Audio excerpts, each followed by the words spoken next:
السلام عليكم ورحمة الله وبركاته. أعوذ بالله من الشيطان الرجيم. بسم الله الرحمن الرحيم. الحمد لله الحمد لله الحمد لله رب العالمين. اللهم صل على سيدنا محمد وعلى آل سيدنا مولانا محمد. رب اشرح لي صدري ويسر لي أمري واحلل عقدة من لساني يفقهوا قولي. أعوذ بكلمات الله التامة من كل شيطان وهامة ومن كل عين لامة ولا حول ولا قوة إلا بالله العلي العظيم. ബഹുമാനരായ മുഅ്മിനീങ്ങളെ മുഅ്മിനാത്തുകളെ, പരിശുദ്ധ ഖുർആനിലെ 206 പേജാണ് റൈഹാൻ ഖുർആൻ ക്ലാസ്സിൽ ഇന്ന് നമുക്ക് പഠിക്കാനുള്ളത്. അള്ളാഹു നമ്മുടെ സംഗമം സ്വാലിഹായ അമലായി ഖബൂൽ ചെയ്യട്ടെ. നമ്മൾ ദുആ ചെയ്യാൻ കടപ്പെട്ട എല്ലാ ആളുകൾക്കും, പ്രത്യേകിച്ച് നമ്മുടെ മാതാപിതാക്കൾ, ഉസ്താദുമാർ, മുഫസ്സിരീങ്ങൾ, പണ്ഡിതന്മാർ, ഈ ക്ലാസ് കേൾക്കുന്നവർ, പിന്നീട് റെഫർ ചെയ്യുന്നവർ, ഇതിലൂടെ അധ്വാനിക്കുന്നവർ, എല്ലാവർക്കും അള്ളാഹു തആല രണ്ട് ലോകത്തും ഖൈർ പ്രദാനം ചെയ്യട്ടെ. ആമീൻ യാ റബ്ബൽ ആലമീൻ. നമ്മൾ ആദ്യമായി 206 പേജിന്റെ പാരായണമാണ് നിർവഹിക്കുന്നത്. അഊദു ബില്ലാഹി മിനശ് ശൈത്വാനിർ റജീം. വഅല الثلاثة الذين خلفوا حتى إذا ضاقت عليهم الأرض بما رحبت وضاقت عليهم أنفسهم وظنوا أن لا ملجأ من الله إلا إليه ثم تاب عليهم ليتوبوا إن الله هو التواب الرحيم. يا أيها الذين آمنوا اتقوا الله وكونوا مع الصادقين. ما كان لأهل المدينة ومن حولهم من الأعراب أن يتخلفوا عن رسول الله ولا يرغبوا بأنفسهم عن نفسه، ذلك بأنهم لا يصيبهم ظمأ ولا نصب ولا مخمصة في سبيل الله ولا يطؤون موطئا يغيظ الكفار ولا ينالون من عدو نيلا إلا كتب لهم به عمل صالح إن الله لا يضيع أجر المحسنين. ولا ينفقون نفقة صغيرة ولا كبيرة ولا يقطعون واديا إلا كتب لهم ليجزيهم الله أحسن ما كانوا يعملون. وما كان المؤمنون لينفروا كافة فلولا نفر من كل فرقة منهم طائفة ليتفقهوا في الدين ولينذروا قومهم إذا رجعوا إليهم لعلهم يحذرون. صدق الله العلي العظيم. പരിശുദ്ധ ഖുർആനിലെ സൂറത്ത് തൗബയിൽ 118 മുതൽ 122 വരെയുള്ള 5 ആയത്തുകളാണ് ഓതി വെച്ചത്. 11ാമത്തെ ജുസ്ഇൽ 206 പേജ്. തബൂക്ക് യുദ്ധത്തിൽ പങ്കെടുക്കാതെ പിന്മാറി നിന്നിരുന്ന പല വിഭാഗം ആളുകളെ കുറിച്ചും കഴിഞ്ഞ ക്ലാസ്സിൽ നമ്മൾ പറഞ്ഞിരുന്നു, കഴിഞ്ഞ പേജുകളിൽ പറഞ്ഞിരുന്നു. പ്രത്യേകിച്ച് 203 പേജിൽ ഒരു കാരണവുമില്ലാതെ ആ യാത്രയിൽ പങ്കെടുക്കാതെ മാറി നിന്ന അബൂ ലുബാബ റളിയല്ലാഹു അൻഹുവിനെ കുറിച്ചും അദ്ദേഹത്തിന്റെ കൂടെ ഉണ്ടായിരുന്നതിനെ കുറിച്ചും നമ്മൾ പറഞ്ഞു. അവരെന്താ ചെയ്തത്? അബൂ ലുബാബയും കൂട്ടരും റളിയല്ലാഹു അൻഹും നബി സല്ലല്ലാഹു അലൈഹി വസല്ലം തങ്ങളുടെ മുമ്പിൽ അവരെ തന്നെ പള്ളിയിലെ തൂണുകളിൽ കെട്ടിയിട്ട് പശ്ചാത്തപിച്ചു മടങ്ങിയ സംഭവം അള്ളാഹു അവർക്ക് പുറത്തു കൊടുത്ത വിവരവും നമ്മൾ പറഞ്ഞു. ആ കൂട്ടത്തിൽ 3 പേർ ഇവരോടൊപ്പം കൂടാതെ മാറി നിന്നിരുന്നു എന്നും നമ്മൾ 203 പേജ് പഠിച്ചപ്പോൾ പറഞ്ഞിരുന്നു, അല്ലേ? ഈ കൂട്ടത്തിലെ 3 പേർ ഇവരോടൊപ്പം കൂടാതെ മാറി നിന്നു. അവര് എന്തു ചെയ്യണമെന്നറിയാതെ വല്ലാതെ പേടിച്ചു പോയ 3 ആളുകൾ. ആ 3 പേരുടെ കാര്യത്തിൽ തീരുമാനമൊന്നും പറയാതെ തൽക്കാലം തീരുമാനം നീട്ടിവെക്കുകയാണ് ചെയ്തത് എന്ന് അതേ പേജിലെ അവസാനത്തെ ആയത്തായ 106 നമ്മൾ പഠിച്ചതുമാണ്. എന്തായിരുന്നു ആ 106 പറഞ്ഞത്? 106 ആയത്തിൽ പറഞ്ഞത് അള്ളാഹുവിന്റെ കൽപ്പനയ്ക്ക് വേണ്ടി കാത്തു നിർത്തപ്പെട്ട മറ്റൊരു വിഭാഗമുണ്ട്, അല്ലെ? വാഖറൂന മുർജൗന ലിഅംരില്ലാഹ്. നമ്മൾ പഠിച്ചതാണ് 106 ആയത്ത്. ആ 3 പേരെ കുറിച്ചാണ് ഇനി നമ്മുടെ ചർച്ച. ആരായിരുന്നു ആ 3 പേർ? ബഹുമാന്യരായ 3 അൻസാരി സഹാബികളായിരുന്നു അവർ. അൻസാരിയിൽപ്പെട്ട 3 സഹാബികൾ. കഅബ് ഇബ്നു മാലിക് റളിയല്ലാഹു അൻഹു, ഹിലാൽ ഇബ്നു ഉമയ്യത്തുൽ വാഖിഫി റളിയല്ലാഹു അൻഹു, മുറാറത്ത് ബിൻ റബീഅ അൽ ആമിരി റളിയല്ലാഹു അൻഹു. ഈ 3 പേർ, ഇവരുടെ പശ്ചാത്താപവും അല്ലാഹു തആല സ്വീകരിച്ചിരിക്കുന്നു. തീരുമാനം വരാൻ കുറച്ച് വൈകിയെന്ന് മാത്രം. തീരുമാനം വരാൻ വൈകിയ അത്രയും ദിവസം അവർ വല്ലാത്ത മനപ്രയാസത്തിലും ഖേദത്തിലുമായിരുന്നു കഴിഞ്ഞത്. ഇതാണ് ഇനി നമ്മൾ പഠിക്കാൻ പോകുന്ന 118 പറയുന്നത്. ഈ സംഭവം ഇമാം ബുഖാരി റഹ്മത്തുള്ളാഹി അലൈഹി മറ്റുമൊക്കെ വിശദമായി റിപ്പോർട്ട് ചെയ്ത വിവരിച്ച സംഭവമാണ്. എന്താ നമുക്ക് നോക്കാം. ഈ 3 പേരിൽ ഒരാളായ കഅബ് ഇബ്നു മാലിക് റളിയല്ലാഹു അൻഹു തന്നെ പറയട്ടെ, അദ്ദേഹത്തിൻ്റെ മകനാണ് ഈ സംഭവം ഉദ്ധരിക്കുന്നത്. മഹാനവറുകളുടെ കഅബ് എന്നവരുടെ കാഴ്ച നഷ്ടപ്പെട്ടിരുന്നു. അതിനുശേഷം ഈ മകനാണ് അദ്ദേഹത്തിന് വഴി കാണിച്ചു കൊടുത്തിരുന്നത്. അങ്ങനെ വാപ്പ പറയുന്നതായി മകൻ ഉദ്ധരിക്കുകയാണ്. എന്താണ് കഅബ് തങ്ങൾ പറയാണ്, റളിയല്ലാഹു അൻഹു പറയാണ്, തബൂക്ക് ഒഴികെ നബി സല്ലല്ലാഹു അലൈഹി വസല്ലം തങ്ങൾ നടത്തിയ ഒരു യുദ്ധത്തിൽ നിന്നും ഞാൻ മാറി നിന്നിട്ടില്ല. ബദറിൽ ഞാൻ പങ്കെടുത്തിട്ടില്ല, ശരി തന്നെ. പക്ഷേ ബദറിൽ പങ്കെടുക്കാത്ത ആരെ പറ്റിയും ആക്ഷേപം ഉണ്ടായിട്ടില്ല. കാരണം എന്താ? ബദർ യുദ്ധം നടന്നത് ഒരു മുൻ തീരുമാനപ്രകാരമായിരുന്നില്ല. നബി സല്ലല്ലാഹു അലൈഹി വസല്ലം തങ്ങൾ മദീനയിൽ നിന്ന് പുറപ്പെട്ടത് ഖുറൈശികളുടെ കച്ചവട സംഘത്തെ ഉദ്ദേശിച്ചാണ്. കച്ചവട സംഘത്തെ പിടിക്കാനാണ് പോയത്. അതുകൊണ്ട് തന്നെ അതിൽ പങ്കെടുക്കാത്ത ആളുകളെ കുറിച്ച് ആരെ പറ്റിയും ആക്ഷേപമില്ല. അതേപോലെ വളരെ പ്രസിദ്ധമായ ഏറ്റവും പ്രധാനപ്പെട്ട അഖബ ഉടമ്പടി ഉണ്ടായ രാത്രി അൻസാരികളായ ഞങ്ങൾ ഇസ്ലാം അംഗീകരിച്ച് ഉടമ്പടി ചെയ്തപ്പോൾ ആ കൂട്ടത്തിൽ ഞാനും ഉണ്ടായിരുന്നു. കഅബ് റളിയല്ലാഹു അൻഹു പറയാം, നമ്മൾ ഇതേ സൂറയിലെ 100-ാമത്തെ ആയത്ത് പഠിച്ചപ്പോൾ ഈ അഖബ ഉടമ്പടിയെ കുറിച്ച് നമ്മൾ പറഞ്ഞിരുന്നു. ഹിജ്റയുടെ മുമ്പ് മദീനയിൽ നിന്ന് ഹജ്ജിന് വന്നിരുന്ന 70 പേരം ആളുകൾ ഒരു രാത്രിയിൽ അൽ അഖബ എന്ന സ്ഥലത്ത് വെച്ച് ഖുറൈശികൾ അറിയാതെ നബി സല്ലല്ലാഹു അലൈഹി വസല്ലം തങ്ങളെ കൊണ്ട് വിശ്വസിക്കുകയും അവിടെ നിന്ന് മദീനയിൽ ചെന്നാൽ വേണ്ട പ്രകാരം സഹായിക്കാമെന്നും സംരക്ഷിക്കാമെന്നും ഒക്കെ മറ്റു പറഞ്ഞ് ഉടമ്പടി ചെയ്ത് തിരിച്ചുപോയി. ആ സംഭവമാണ് അഖബ ഉടമ്പടി എന്ന് പറഞ്ഞത്. അപ്പോൾ അതിലും ആരുണ്ട്? നമ്മുടെ കഥാനായകനായ കഅബ് റളിയല്ലാഹു അൻഹു ഉണ്ട്. അദ്ദേഹം തുടർന്ന് പറയുന്നു, തബൂക്ക് യുദ്ധം നടക്കുന്ന സമയത്ത് മറ്റു കാലങ്ങളെ അപേക്ഷിച്ച് ആരോഗ്യപരമായും സാമ്പത്തികമായും ഒക്കെ വളരെ നല്ല നിലയിലായിരുന്നു ഞാൻ. എനിക്ക് എല്ലാ സൗകര്യമുണ്ട്. 2 വാഹനങ്ങളുണ്ട്. എനിക്ക് 2 വാഹനങ്ങളുണ്ടായിരുന്നു. സാമ്പത്തികമായും ആരോഗ്യപരമായും ഒക്കെ ഞാൻ വളരെ ഉഷാറുമാണ്. നബി സല്ലല്ലാഹു അലൈഹി വസല്ലം തങ്ങൾ സാധാരണഗതിയിൽ യുദ്ധയാത്ര നടത്തുമ്പോൾ ഇന്ന സ്ഥലത്തേക്കാണ് പോകുന്നത് എന്ന് പറയാറില്ല, രഹസ്യം ചോരരുത് എന്ന് വിചാരിച്ചിട്ട്. പക്ഷേ തബൂക്കിന് ഒരുങ്ങാൻ വേണ്ടി പറഞ്ഞപ്പോൾ തബൂക്കിലേക്കാണ് പോകുന്നത് എന്ന് കൃത്യമായി സഹാബത്തിനോട് പറഞ്ഞിരുന്നു. കാരണം എന്തിനാ? അവർ നല്ലോണം ഒരുങ്ങാൻ വേണ്ടി. അങ്ങനെ കുറച്ച് പ്രയാസമുള്ള യാത്രയാണ്. അതുകൊണ്ട് തന്നെ ശരിക്കും ലക്ഷ്യസ്ഥാനം നേരത്തെ അറിയിച്ചിരുന്നു. ഏതായാലും നബി സല്ലല്ലാഹു അലൈഹി വസല്ലം തങ്ങളുടെ കൂടെ കുറേ ആളുകൾ പുറപ്പെടാൻ ഒരുങ്ങുകയാണ്. നബി സല്ലല്ലാഹു അലൈഹി വസല്ലം കൂടെ അന്ന് മുസ്ലിമീങ്ങൾ ഒരുപാടുണ്ട്, എണ്ണത്തിൽ ഒരുപാട് മുസ്ലിമീങ്ങൾ. പക്ഷേ പട്ടാളക്കാരുടെ പട്ടിക, അവരുടെ പേര്, മറ്റു വിവരങ്ങളൊക്കെ രേഖപ്പെടുത്തുന്ന സമ്പ്രദായം വന്നില്ല. ആരൊക്കെയാണ് പട്ടാളത്തിലുള്ളത് എന്ന് രേഖപ്പെടുത്തുന്ന സമ്പ്രദായമില്ല. അതുകൊണ്ട് തന്നെ ഒഴിഞ്ഞു മാറുന്ന ആളുകൾക്കൊക്കെ അറിയാം എന്ത് വഹി വരുന്നത് വരെ ആ ഒഴിഞ്ഞു മാറിയ കാര്യം നബി സല്ലല്ലാഹു അലൈഹി വസല്ലം അറിയില്ല എന്ന്. കാരണം ലിസ്റ്റും കാര്യങ്ങളൊന്നുമില്ലല്ലോ.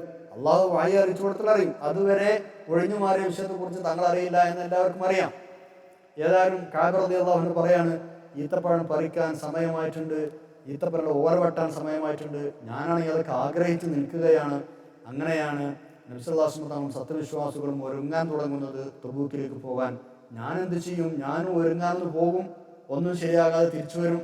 ഒരുങ്ങാൻ വേണ്ടി ഞാനും ഇറങ്ങി പുറപ്പെടും വീട്ടിൽ നിന്ന്. പക്ഷെ ഒന്നും ഒരുങ്ങാതെ ശരിയാകാതെ തിരിച്ചു വരും. ഇതിങ്ങനെ തുടരാൻ, പോകും തിരിച്ചു വരും. ഏതായാലും അതിനിടയിൽ നബി സല്ലല്ലാഹു അലൈഹി വസല്ലം തങ്ങളും മുസ്ലിമീങ്ങളും പുറപ്പെട്ടു. എൻ്റെ ഒരുക്കമാണെങ്കിൽ പൂർത്തിയായില്ല. 1-2 ദിവസം കൊണ്ട് ഒരുക്കം പൂർത്തിയാകുമെന്ന് ഞാൻ കരുതി. പക്ഷെ ആ ഒരുക്കം കഴിഞ്ഞില്ല. ഇതിനിടെ അവർ പോയി കഴിഞ്ഞു. ഞാനിങ്ങനെ ആലോചിച്ചു അവരെ പിന്നാലെ പോയാലോ എന്ന്. അന്ന് ഞാനത് അങ്ങനെ ചെയ്തിരുന്നെങ്കിൽ എന്ന് അദ്ദേഹം പിന്നീട് പറയുകയാണ്. പക്ഷെ ഞാൻ അതും ചെയ്തില്ല, ഞാൻ അവരെ പിന്നാലെ പോവുകയും ചെയ്തില്ല. അങ്ങനെ അവരെല്ലാവരും പോയി കഴിഞ്ഞപ്പോൾ ഞാൻ പുറത്തിറങ്ങി നോക്കി. ആരെ കാണുന്നത്? ഒന്നുകിൽ മുനാഫിക്കുകളെ മാത്രം. മുനാഫിക്കുകൾ എന്ന് ആക്ഷേപത്തിന് വിധേയരായ ആളുകൾ മാത്രമേ കാണാറുള്ളൂ. അല്ലെങ്കിൽ ന്യായമായ കാരണങ്ങൾ കൊണ്ട്, ഒഴിവ് കഴിവുകൾ കൊണ്ട് യുദ്ധത്തിന് പോകാതെ ഇരിക്കുന്ന ദുർബലരായ ആളുകൾ. ഈ 2 കൂട്ടരെ അല്ലാതെ വേറെ ആരെയും എനിക്ക് കാണാനില്ല. ഇത് എന്നെ വല്ലാതെ വിഷമിപ്പിച്ചു. അങ്ങനെ എല്ലാവരും പോയിട്ടുണ്ട്, ഞാൻ പോയിട്ടില്ല, ബാക്കിയുള്ളവർക്ക് പോയിട്ടുണ്ട്. തബൂക്കിൽ എത്തുന്നത് വരെ നബി സല്ലല്ലാഹു അലൈഹി വസല്ലമയെ കുറിച്ച് എന്നെക്കുറിച്ച് ഓർമ്മ വന്നിട്ടില്ല. തബൂക്കിൽ വെച്ച് എന്നെ കുറിച്ച് ചോദിച്ചത്രേ, കഅബ് എന്ത് ചെയ്തു എന്ന്. തബൂക്കിൽ എത്തിയതിനു ശേഷമാണ് നബി സല്ലല്ലാഹു അലൈഹി വസല്ലം അതിനെക്കുറിച്ച് അന്വേഷിച്ചത്. അപ്പോൾ ആ അന്വേഷിച്ചപ്പോൾ ബനൂ സലമ ഗോത്രത്തിൽപ്പെട്ട ഒരാൾ പറഞ്ഞത്രേ നബിയോട് സല്ലല്ലാഹു അലൈഹി വസല്ലം, റസൂലെ സല്ലല്ലാഹു അലൈഹി വസല്ലം, അദ്ദേഹത്തിൻ്റെ സുഖസൗകര്യങ്ങൾ അദ്ദേഹത്തെ മദീനയിൽ തടഞ്ഞു വെച്ചിരിക്കുകയാണ് എന്ന് പറഞ്ഞാൽ സുഖം കൂടിയപ്പോൾ നമ്മളെ കൂടെ പോന്നിട്ടില്ല. ഇത് കേട്ടപ്പോൾ അടുത്തുണ്ടായിരുന്ന മുആദ് ബിൻ ജബൽ റളിയല്ലാഹു അൻഹു പറഞ്ഞു, നിങ്ങളാ പറഞ്ഞത് ശരിയായില്ല. കാരണം കഅബ എന്നവരെ കുറിച്ച് നല്ലതല്ലാതെ നമുക്കിതുവരെ ഒന്നും അറിയില്ല. അദ്ദേഹം അങ്ങനെ ഒരിക്കലും ചെയ്യാൻ വഴിയില്ല എന്ന്. ഏതായാലാവട്ടെ നബി സല്ലല്ലാഹു അലൈഹി വസല്ലം തങ്ങളൊന്നും പറഞ്ഞില്ല, മൗനം അവലംബിച്ചു. അപ്പോഴാണ് ദൂരെ നിന്ന് വെള്ളവസ്ത്രം ധരിച്ച ഒരാൾ ഇങ്ങനെ വരുന്നത് കാണുന്നത്. നബി സല്ലല്ലാഹു അലൈഹി വസല്ലം പറഞ്ഞു, ആ വരുന്നത് മിക്കവാറും അബൂ ഹൈസമയായിരിക്കും. ദൂരെ നിന്ന് കണ്ടിട്ട് പറയാൻ, അടുത്തെത്തിയപ്പോൾ അബൂ ഹൈസമ തന്നെയാണ്. അബൂ ഹൈസമ വളരെ പാവപ്പെട്ട സ്വഹാബിയാണ്. അദ്ദേഹം ഒരു കാരക്ക് മാത്രം സംഭാവന നൽകിയതിൻ്റെ പേരിൽ മുനാഫിക്കുകൾ പരിഹസിച്ച സ്വഹാബിയാണ് മഹാനായ അബൂ ഹൈസമ റളിയല്ലാഹു അൻഹു. അപ്പോൾ അയാൾ ഇങ്ങനെ ദൂരെ നിന്ന് ഓടിക്കയച്ചു വരാൻ, അത് അയാളായിരിക്കുമെന്ന് പറഞ്ഞു. അത് അയാൾ തന്നെയായിരുന്നു സല്ലല്ലാഹു അലൈഹി വസല്ലം. കഅബ് റളിയല്ലാഹു അൻഹു ചരിത്രം വിവരിക്കാട്ടോ. ആ കഅബ് റളിയല്ലാഹു അൻഹു പറയുന്നതാണ് നമ്മൾ പറയുന്നത്. അങ്ങനെ അബൂ ഹൈസമയുടെ കഥ എന്താ? കഅബ് റളിയല്ലാഹു അൻഹു പറയുന്നത്, അദ്ദേഹം ആദ്യം മടി കൊണ്ട് അലസത കൊണ്ട് നബി സല്ലല്ലാഹു അലൈഹി വസല്ലം തങ്ങളുടെ കൂടെ മദീനയിൽ നിന്ന് യാത്ര തിരിച്ചില്ല. പക്ഷേ നബി സല്ലല്ലാഹു അലൈഹി വസല്ലം തങ്ങളും സ്വഹാബത്തും പോയി കഴിഞ്ഞ ശേഷം വീട്ടിൽ ചെന്നപ്പോൾ വീട്ടുകാർ തനിക്കായി ഒരുക്കി വെച്ചിരുന്ന ഭക്ഷണവും മറ്റു സുഖസൗകര്യങ്ങളൊക്കെ കണ്ടപ്പോൾ അബൂ ഹൈസമ റളിയല്ലാഹു അൻഹു വലിയ വ്യസനവും സങ്കടവും തോന്നി. അദ്ദേഹം ആലോചിച്ചു, നബി സല്ലല്ലാഹു അലൈഹി വസല്ലം തങ്ങൾ വലിയ വിഷമത്തിനും പ്രയാസത്തിലുമാണ്. ഈ അവസരത്തിൽ ഞാനിങ്ങനെ വീട്ടിലിരുന്ന് ഭക്ഷണം കഴിച്ച് സുഖിച്ചിരിക്കുകയാണോ? അത് ശരിയല്ല. അദ്ദേഹം അങ്ങനെ കരുതുകയും വളരെ പെട്ടെന്ന് തബൂക്കിലേക്ക് വാഹനം റെഡിയാക്കി പോവുകയും ചെയ്തു. അതാണ് അദ്ദേഹം താമസിച്ചെത്താൻ കാരണം, ഒറ്റയ്ക്ക് വരാനും കാരണം. നബി സല്ലല്ലാഹു അലൈഹി വസല്ലം അദ്ദേഹത്തെ വളരെ ആദരിച്ചു. അപ്പോഴും ഞാൻ പോയിട്ടില്ല എന്നാണ് പറയുന്നത്. കഅബ് റളിയല്ലാഹു അൻഹു പറഞ്ഞു, ഞാൻ അപ്പോഴും പോയിട്ടില്ല. ഇങ്ങനെയൊക്കെ പോയ ആളുകളുണ്ട്, എന്നിട്ടും ഞാൻ പോയില്ല. ഈ സംഭവം നടന്നതിന് ശേഷം പിന്നെ ഉദ്ധരിക്കാം. ഏതായാലും നബി സല്ലല്ലാഹു അലൈഹി വസല്ലം തങ്ങൾ തബൂക്കിൽ നിന്ന് മടങ്ങി വരുന്നു എന്ന വിവരം കഅബ് റളിയല്ലാഹു അൻഹു അറിഞ്ഞു. അതറിഞ്ഞപ്പോൾ എൻ്റെ സങ്കടവും ബേജാറും കൂടി. നബി സല്ലല്ലാഹു അലൈഹി വസല്ലം തങ്ങളുടെ വെറുപ്പ് സമ്പാദിക്കാതെ എങ്ങനെ രക്ഷപ്പെടാമെന്ന് ഞാൻ തല പുകഞ്ഞാലോചിച്ചു. ഞാൻ കുറേ കളവുകൾ, കുതന്ത്രങ്ങൾ മെനയാൻ തുടങ്ങി. അതിനായി എൻ്റെ കുടുംബക്കാരിലെ പ്രമുഖരായ ആളുകളോട് ഞാൻ അഭിപ്രായം തേടി.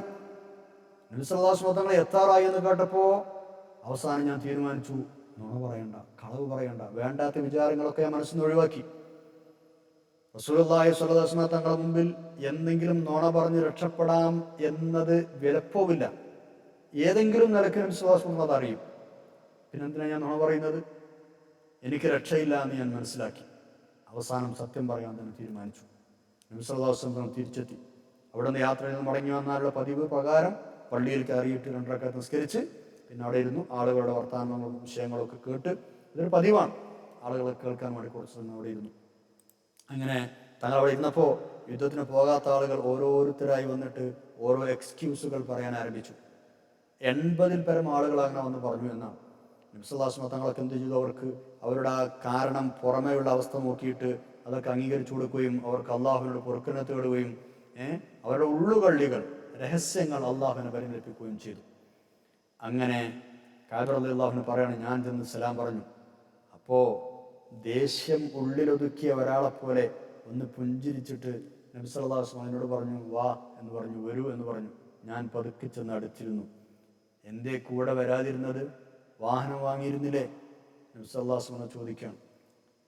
അപ്പോൾ ഞാൻ പറഞ്ഞു, അതായത് കഅബ് റളിയല്ലാഹു അൻഹു പറഞ്ഞു, അല്ലാഹുവിൻ്റെ റസൂലേ, ലോകത്ത് മറ്റാരുടെയെങ്കിലും മുന്നിലാണ് ഞാൻ ഇപ്പോൾ ഇരിക്കുന്നതെങ്കിൽ എന്തെങ്കിലും ഒഴിവ് കഴിവ് പറഞ്ഞ് നുണ പറഞ്ഞ് ഞാൻ ആ ആളുടെ ദേഷ്യത്തിൽ നിന്ന് ഒഴിവാകാൻ ഞാൻ ശ്രമിക്കുമായിരുന്നു.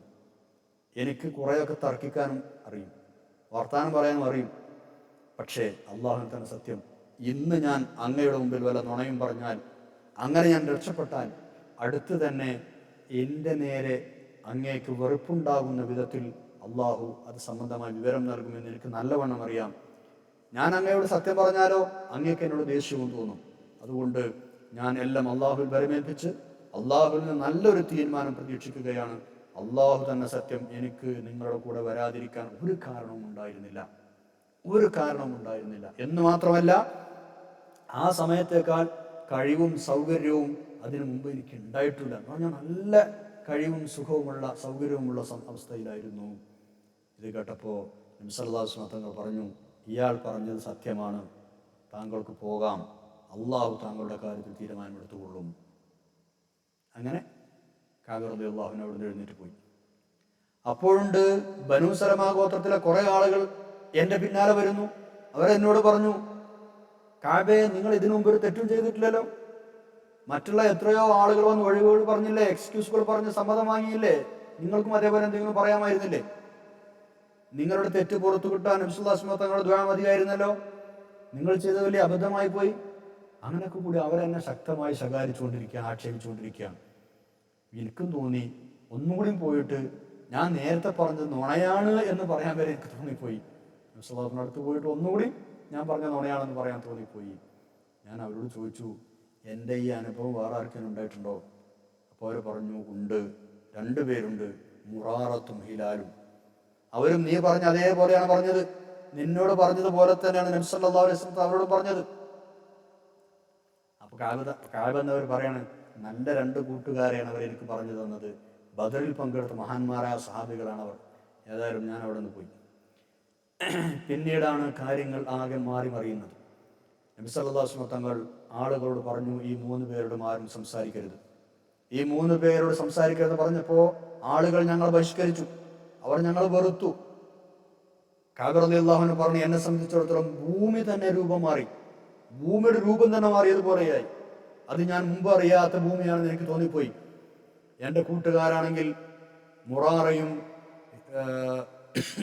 ഹിലാലും അവർ 2 പേരും വീട്ടിൽ തന്നെ ചടഞ്ഞിരിക്കുകയാണ്. 50 ദിവസം ഞങ്ങൾ അങ്ങനെ കഴിഞ്ഞു. ഞാൻ അവരെക്കാളും കുറച്ച് യുവാവും കുറച്ച് ആരോഗ്യമൊക്കെയുള്ള ആളായതുകൊണ്ട് ഇടയ്ക്കിടയ്ക്ക് ഞാൻ പുറത്തിറങ്ങും, നിസ്കാരത്തിന് ഞാൻ പള്ളിക്ക് പോകും, അങ്ങാടിയിലൂടെ നടക്കും. പക്ഷെ ആരും എന്നെ നോക്കൂല, എന്നോട് സംസാരിക്കൂല. നബി സല്ലല്ലാഹു അലൈഹി വസല്ലം തങ്ങൾ നിസ്കരിച്ചിറങ്ങുമ്പോൾ ഞാൻ ചെന്ന് സലാം പറയും. അവിടുന്ന് സലാം അടയ്ക്കോ ഇല്ലേ, ചുണ്ടനയ്ക്കോ ഇല്ലേ, എനിക്ക് സംശയമാണ്. ഞാൻ നബി സല്ലല്ലാഹു അലൈഹി വസല്ലം തങ്ങളുടെ അടുത്ത് നിന്ന് നിസ്കരിക്കും. മെല്ലെ അറിയാതെ തിരുമേനിയെ നോക്കും. ഞാൻ അങ്ങോട്ട് നോക്കുമ്പോൾ നബി സല്ലല്ലാഹു അലൈഹി വസല്ലം തങ്ങൾ എന്നിൽ നിന്ന് മുഖം തിരിക്കും. ഞാൻ നിസ്കരിക്കാൻ തുടങ്ങുമ്പോൾ അവിടുന്ന് എന്നെ നോക്കുകയും ചെയ്യും. ഇതൊക്കെ കഅബ റളിയല്ലാഹു അൻഹു ഇങ്ങനെ പറയാം. അങ്ങനെ ആളുകൾ ബഹിഷ്കരണം തുടരുകയാണ്. കഅബ റളിയല്ലാഹു അൻഹു എന്നോട് അവർക്ക് വെറുപ്പും ബഹിഷ്കരണം തുടർന്നപ്പോൾ ഞാൻ എൻ്റെ പിതൃവ്യപുത്രനായ എൻ്റെ അടുത്ത സ്നേഹിതനായ അബൂ ഖതാദ റളിയല്ലാഹു അൻഹുവിൻ്റെ അടുക്കലേക്ക് ചെന്നു. ഞാൻ അദ്ദേഹത്തോട് സലാം പറഞ്ഞു. പക്ഷേ അദ്ദേഹം സലാം അടക്കിയില്ല. ഞാൻ അള്ളാഹുവിനെ മുൻനിർത്തി അദ്ദേഹത്തോട് ചോദിച്ചു, ഞാൻ അള്ളാഹുവിനെയും റസൂലിനെയും സ്നേഹിക്കുന്നുണ്ട് എന്ന് താങ്കൾക്കറിയില്ലേ? അബൂ ഖതാദ മിണ്ടുന്നില്ല. ഞാൻ വീണ്ടും വീണ്ടും അപേക്ഷിച്ചു. അദ്ദേഹം പറഞ്ഞു, അള്ളാഹുവിനും റസൂലിനും അറിയാം. ഇത് കേട്ടപ്പോൾ എൻ്റെ കണ്ണുകൾ നിറഞ്ഞൊഴുകി. ഞാൻ അവിടെ തിരിച്ചു പോന്നു. ആ പിണക്കം അങ്ങനെ നീണ്ടു. ഒരിക്കൽ മദീനയിലെ അങ്ങാടിയിൽ കൂടെ ഞാൻ നടക്കുകയാണ്. ഭക്ഷണ സാധനങ്ങൾ വിൽക്കാൻ വന്ന സിറിയക്കാരനായ ഒരു കർഷകൻ എന്നെ അന്വേഷിച്ച് നടക്കുന്നുണ്ട്. ആളുകൾ എന്നെ ചൂണ്ടിക്കാണിച്ചു കൊടുത്തു, ഇതാണ് കഅബ എന്ന് പറഞ്ഞു. അയാൾ കഅബ എവിടെയും ചോദിച്ചു നടക്കുകയാണ്. അപ്പോൾ ആളുകൾ എന്നെ ചൂണ്ടിക്കാണിച്ചു കൊടുത്തു. അങ്ങനെ ആ ചങ്ങായി എൻ്റെ അടുത്തേക്ക് വന്നപ്പോൾ എനിക്കൊരു എഴുത്ത് തന്നു. ഗസ്സാൻ രാജാവിൻ്റെ ഒരു കത്ത് തന്നു. എനിക്ക് വായിക്കാൻ അറിയാം, അതുകൊണ്ട് ഞാൻ ആ കത്ത് തുറന്ന് വായിച്ചു.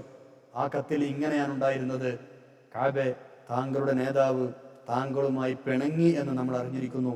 യാതൊരു വിലയും നിലയുമില്ലാത്തിടത്ത് അള്ളാഹു താങ്കളെ ആക്കാതിരിക്കട്ടെ.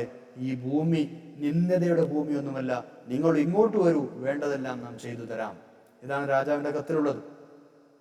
ഈ സന്ദേശം വായിച്ചപ്പോൾ തന്നെ ഇത് വലിയൊരു ചതിക്കുഴിയാണ് എന്ന് കഅബ റളിയല്ലാഹു അൻഹു ബോധ്യമായി. വലിയൊരു വിപത്താണ് എൻ്റെ മുമ്പിൽ വന്നിട്ടുള്ളത്. അദ്ദേഹം ഉടനെ തന്നെ ആ കത്ത് കീറിയെറിഞ്ഞ് തീരിട്ട് കരിച്ചു കളഞ്ഞു. ഏതായാലും 40 ദിവസം കഴിയുകയാണ്, ഒരു തീരുമാനം വന്നിട്ടില്ല. അപ്പോഴാണ് നബി സല്ലല്ലാഹു അലൈഹി വസല്ലം തങ്ങളുടെ ദൂതൻ വന്നിട്ട് പറയുന്നത്, എന്നോട് സ്വന്തം ഭാര്യയെ സമീപിക്കരുത് എന്ന് നബി സല്ലല്ലാഹു അലൈഹി വസല്ലം തങ്ങൾ നിങ്ങളോട് കൽപ്പിച്ചിരിക്കുന്നു. അപ്പോൾ കഅബ എന്നവർ ചോദിച്ചു, ആ പറഞ്ഞൊരു ഉദ്ദേശം എന്താണ്? ഞാൻ ത്വലാഖ് ചൊല്ലണോ, അതാണോ ഉദ്ദേശം? അപ്പോൾ നബി സല്ലല്ലാഹു അലൈഹി വസല്ലം പറഞ്ഞു, വേണ്ട, ത്വലാഖ് ചൊല്ലണം എന്നല്ല പറഞ്ഞത്, നിങ്ങളുടെ കാര്യത്തിൽ തീരുമാനം വരുന്നതുവരെ ഭാര്യയുമായി വിട്ടുനിൽക്കണം, ഭാര്യയെ സമീപിക്കരുത്. ഇതാണ് മറുപടി. ഇതേപോലെ തന്നെ മറ്റേ 2 ആളുകളുടെ അടുക്കിലേക്കും അപ്രകാരം ആളയച്ചിരുന്നു. ഏതായാലും ഞാൻ എൻ്റെ ഭാര്യയോട് അവരുടെ വീട്ടിലേക്ക് പോകാൻ വേണ്ടി പറഞ്ഞു. ഞാൻ അള്ളാഹുവിൻ്റെ തീരുമാനം ഉണ്ടാകുന്നതുവരെ പ്രതീക്ഷിക്കാനും അവരോട് പറഞ്ഞു. എൻ്റെ 2 കൂട്ടുകാരുടെ അടുത്തേക്കും ആളുകളെ ഇങ്ങനെ പറഞ്ഞു വെച്ചിരുന്നു നബി സല്ലല്ലാഹു അലൈഹി വസല്ലം. അതിൽ കൂട്ടത്തിൽ ഒരാളായ ഹിലാൽ ഇബ്നു ഉമയ്യത്തിൻ്റെ ഭാര്യ നബി സല്ലല്ലാഹു അലൈഹി വസല്ലം അടുക്കൽ ചെന്നിട്ട് പറഞ്ഞു, അള്ളാഹുവിൻ്റെ റസൂലേ സ്വല്ലല്ലാഹു അലൈഹി വസല്ലം, ഹിലാൽ ഒന്നും കഴിയാത്ത വൃദ്ധനായ ഒരാളാണ്. അദ്ദേഹത്തെ ശുശ്രൂഷിക്കാൻ ഞാനല്ലാതെ വേറെ ആരുമില്ല. അതുകൊണ്ട് ഞാൻ അദ്ദേഹത്തിനെ ശുശ്രൂഷിക്കുന്നത് കൊണ്ട് വിരോധമുണ്ട് നബിയെ എന്ന് ചോദിച്ചു സല്ലല്ലാഹു അലൈഹി വസല്ലം. അവിടെ നിന്ന് മറുപടി നൽകി, ഇല്ല, നിങ്ങൾക്ക് ശുശ്രൂഷിക്കാം, കുഴപ്പമില്ല, പക്ഷേ അയാൾ നിന്നെ സമീപിക്കരുത്. അപ്പോൾ ആ ഭാര്യ പറഞ്ഞു, അദ്ദേഹത്തിന് ഇപ്പോൾ അതിനൊന്നും കഴിയില്ല നബിയെ, അങ്ങനെ ഒരു ശാരീരികമായ ബന്ധത്തിന് ഇപ്പോൾ കഴിയില്ല. അന്ന് മുതൽ ഇന്ന് വരെ കരഞ്ഞുകൊണ്ടേയിരിക്കുകയാണ്, തളർന്നിരിക്കുകയാണ്, ആകെ ക്ഷീണിച്ചിട്ടുണ്ട് എന്ന് പറഞ്ഞു. അപ്പം ഇങ്ങനെ ഒരു ഹിലാൽ എന്നവരുടെ ഭാര്യ പോയിട്ട് ഇങ്ങനെ ഒരു എക്സ്ക്യൂസ് വാങ്ങിയപ്പോൾ കഅബ് റളിയല്ലാഹു അൻഹു പറഞ്ഞു, എന്നോട് എൻ്റെ കുടുംബക്കാരിൽ ചില ആൾക്കാർ വന്നിട്ട് പറഞ്ഞു, കണ്ടോ ഹിലാലിൻ്റെ ഭാര്യയ്ക്ക് എക്സംഷൻ കിട്ടിയിട്ടുണ്ട്, നിങ്ങളും പോയി പറഞ്ഞോളൂ നബി സല്ലല്ലാഹു അലൈഹി വസല്ലം തങ്ങളോട് ഭാര്യയെ കൂടെ കൂട്ടാൻ സമ്മതം ചോദിച്ചോളൂ എന്ന് പറഞ്ഞു. അപ്പോൾ ഞാൻ പറഞ്ഞു, അള്ളാഹു തന്നെ സത്യം, ഞാൻ പോകില്ല, ഞാൻ സമ്മതം ചോദിക്കില്ല, കാരണം ഞാനൊരു യുവാവാണ്. എന്ത് കാരണം ഞാൻ പറയാം, എന്താണ് നബി സല്ലല്ലാഹു അലൈഹി വസല്ലം മറുപടി ഉണ്ടാകുമെന്ന് എനിക്കറിയില്ല. ഹിലാൽ എന്നവരുടെ ഭാര്യ പോയത് അദ്ദേഹത്തിന് പ്രായാധിക്യമുള്ളവരോട് ശുശ്രൂഷിക്കാനാണ്, ഞാൻ യുവാവാണ്, അതുകൊണ്ട് ഞാൻ പോകില്ല. ഏതായാലും 10 ദിവസം കൂടി കഴിഞ്ഞു. അതായത് ഞങ്ങളോടുള്ള നിസ്സഹകരണം പ്രഖ്യാപിച്ചിട്ട് ആകെ 50 ദിവസം പിന്നിടുകയാണ്. അന്ന് രാവിലെ ഞാൻ എൻ്റെ വീട്ടിൻ്റെ മുകളിൽ സുബഹി നിസ്കാരം കഴിഞ്ഞ് ഇങ്ങനെ ഇരിക്കുന്ന സമയത്ത് എനിക്കിങ്ങനെ തോന്നി, അള്ളാഹു പറഞ്ഞിട്ടുണ്ട് ഭൂമി വളരെ വിശാലമാണെന്ന്, പക്ഷേ വളരെ ഇടുങ്ങിയതായി തോന്നി എനിക്ക്. ഭൂമി വളരെ കുടിസായി മാറി, ആരും എന്നോട് മിണ്ടുന്നില്ല, എല്ലാവരും തെറ്റിരിക്കും, എല്ലാവരും പടക്കത്തിലാണ്, യാതൊരു ഇടപാടുമില്ല. അങ്ങനെ ഞാൻ ഇരിക്കുമ്പോഴാണ് പെട്ടെന്ന് മദീനയിലെ സൽഅ മലയുടെ മുകളിൽ നിന്ന് ഒരാൾ വളരെ ഉച്ചത്തിൽ വിളിച്ചു പറയുന്നു, കഅബ് ബിൻ മാലിക്കേ സന്തോഷിച്ചുകൊള്ളൂ, കഅബ് ബിൻ മാലിക്കേ സന്തോഷിച്ചുകൊള്ളൂ. ഞാനിത് കേട്ട ഉടനെ ഞാൻ സുജൂദിൽ വീണു. എനിക്ക് മനസ്സിലായി, എനിക്ക് മോചനം കിട്ടിയിട്ടുണ്ട്, എൻ്റെ കാര്യത്തിൽ തീരുമാനം വന്നിട്ടുണ്ട്. അങ്ങനെ അള്ളാഹു ഞങ്ങൾ തൗബ സ്വീകരിച്ചു എന്ന് നബി സല്ലല്ലാഹു അലൈഹി വസല്ലം തങ്ങൾ സുബ്ഹി നിസ്കാരത്തിന് ശേഷം ജനങ്ങളെ അറിയിച്ചിരുന്നു. അത് കേട്ടപാടെ ഞങ്ങൾ ഓരോരുത്തരുടെയും അടുത്തേക്ക് എല്ലാവരും മത്സരിച്ചുകൂടി എത്തുകയാണ് ഞങ്ങൾ അനുമോദിക്കാൻ. പക്ഷേ സൽഅ മലയിൽ നിന്ന് ആ കേട്ട ശബ്ദം, അതാണ് ഞാൻ ആദ്യം കേട്ടത്. കുതിരയേക്കാൾ ശബ്ദം ആദ്യം എത്തുമല്ലോ, അതാണ് ഞാൻ ആ ശബ്ദം ആദ്യം കേൾക്കാൻ കാരണം. അതുകൊണ്ട് ആ ശബ്ദത്തിന് ഉടമ ആരാണ്, അയാളെ ഞാൻ കാത്തു നിന്നു. അങ്ങനെ അയാൾ കുതിരപ്പുറത്ത് എൻ്റെ അടുത്തേക്ക് വന്നു. ആദ്യം എത്തിയ ആൾക്ക്, ആദ്യം എനിക്ക് വിവരം അറിയിച്ചു തന്ന ആൾക്ക് എൻ്റെ സന്തോഷത്തിനു വേണ്ടി നന്ദി സൂചകമായി എൻ്റെ 2 വസ്ത്രങ്ങളും അഴിച്ച് ഞാൻ അവർക്ക് സമ്മാനിച്ചു. 2 വസ്ത്രങ്ങൾ കൊടുത്തു. അള്ളാഹു തന്നെ സത്യം, ആ 2 വസ്ത്രങ്ങളല്ലാതെ എനിക്ക് വേറൊരു വസ്ത്രം ഉണ്ടായിരുന്നില്ല. അത് അറബികളുടെ രീതിയാണ്. വളരെ പ്രധാനപ്പെട്ട സന്തോഷത്തെ അറിയിക്കുന്ന ആൾക്ക് ആദ്യത്തെ ആൾക്ക് എന്ത് ചെയ്യും, ധരിച്ചിട്ടുള്ള വസ്ത്രങ്ങൾ അഴിച്ചു കൊടുത്ത് സമ്മാനിക്കും. അത് അറബികളുടെ പതിവായിരുന്നു എന്നാണ്. പിന്നെ വേറൊരാൾ ഓടിക്കതച്ചു വന്നു. അവർ ഓരോരുത്തരും വന്ന് ഞങ്ങൾ അനുമോദിക്കാൻ വേണ്ടി. ഈ വന്ന ആളുകൾ ആരാണ് എന്നതിൽ വ്യത്യസ്ത അഭിപ്രായങ്ങളുണ്ട്.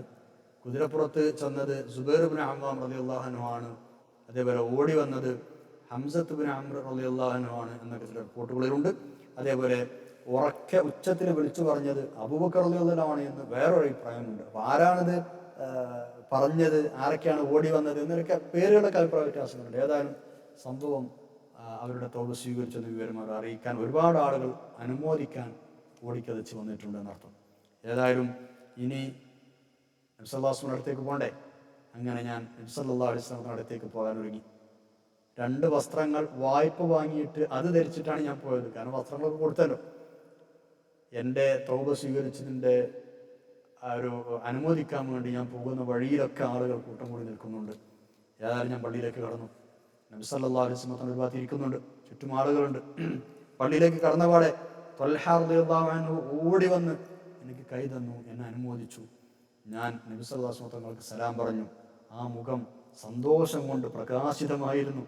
തിരുമേനിക്ക് സല്ലല്ലാഹു അലൈഹി വസല്ലം സന്തോഷം വന്നാൽ അവിടുത്തെ മുഖം ചന്ദ്രനെ പോലെ പ്രകാശമയമായിട്ട് ഞങ്ങൾക്കറിയാം.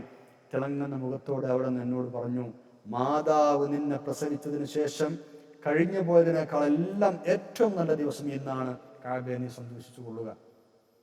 മാഷാ അല്ലാഹ്. ഞാൻ ചോദിച്ചു, അല്ലാഹുവിൻ്റെ റസൂലേ സ്വല്ലല്ലാഹു അലൈഹി വസല്ലം, ഈ തീരുമാനം അങ്ങയുടെ പക്കൽ നിന്നാണോ അള്ളാഹുവിൻ്റെ പക്കൽ നിന്നാണോ? അള്ളാഹുവിൻ്റെ പക്കൽ നിന്ന് തന്നെ എന്ന് പറഞ്ഞു. എനിക്ക് നല്ല സന്തോഷം. ഞാൻ അവിടെ ഇരുന്നു. ഞാൻ പറഞ്ഞു, അല്ലാഹുവിൻ്റെ റസൂലേ സ്വല്ലല്ലാഹു അലൈഹി വസല്ലം, എൻ്റെ ഈ തൗബയുടെ പൂർത്തീകരണമായി എൻ്റെ ധനം മുഴുവൻ സ്വതക്കയായി ഞാൻ അള്ളാഹുവിൻ്റെ റസൂലിനും നൽകാൻ ഉദ്ദേശിക്കുന്നു.